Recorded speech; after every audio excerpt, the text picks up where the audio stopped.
Ma'am, how's your visit with former President Duterte? Okay lang ang visit.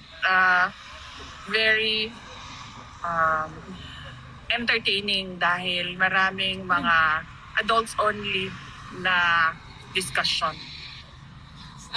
For adults only na discussion. Ma'am, Therefore, hindi kayo kasali lahat doon. Kasi mga baby pa kayo. Ma'am, how's the overall aura ni PRRD today, ma'am? Because today the weather is a little bit gloomy than the usual summer weather ng Netherlands. Okay lang naman siya. Nakasweater pa rin siya kahit summer.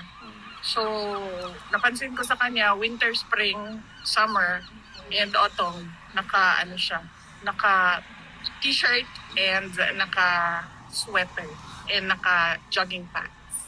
Ma'am, just a question about PRRD. Yesterday pala, sinabi niyo po na may bed sores na si PRRD, which actually really worries a lot of Filipino supporters ni PRRD, ma'am ba? Yes.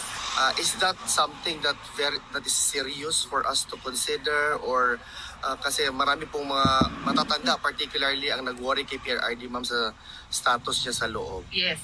Okay.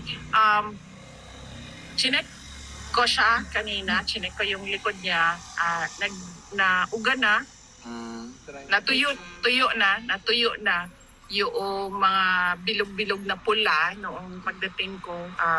Sobrang pula nila at para silang pimple looking, natuyo na siya. At nagpapasalamat kami kasi inaksyonan ka agad nung detention unit.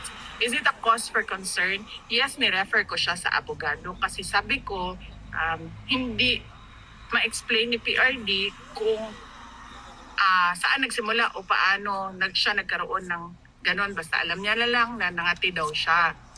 And it's a concern because diabetic si PRD.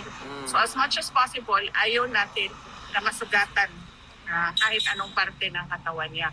Kaya sabi ko sa lawyer, kung pwede sana mapaalam sa amin, sa defense group and sa pamilya, kung ano yun para masabihan si PRD na iwasan yung mga bagay na makatrigger na ganon sa kanyang balat para hindi ma-infect. But as far as his daily activities, ma'am, hindi naman yun naging impediment sa kanya? Nangangati lang siya. Gusto niya ipakamot yung sa likod niya, yung mga pula-pula doon sa likod niya. And then, sinabihan ko siya na pag hindi mo maabot, lagyan mo lang ng ice pack. Mag-request ka ng ice pack, lagyan mo ng ice. Dahil kapag makati, usually, nare-relieve siya sa ice pack.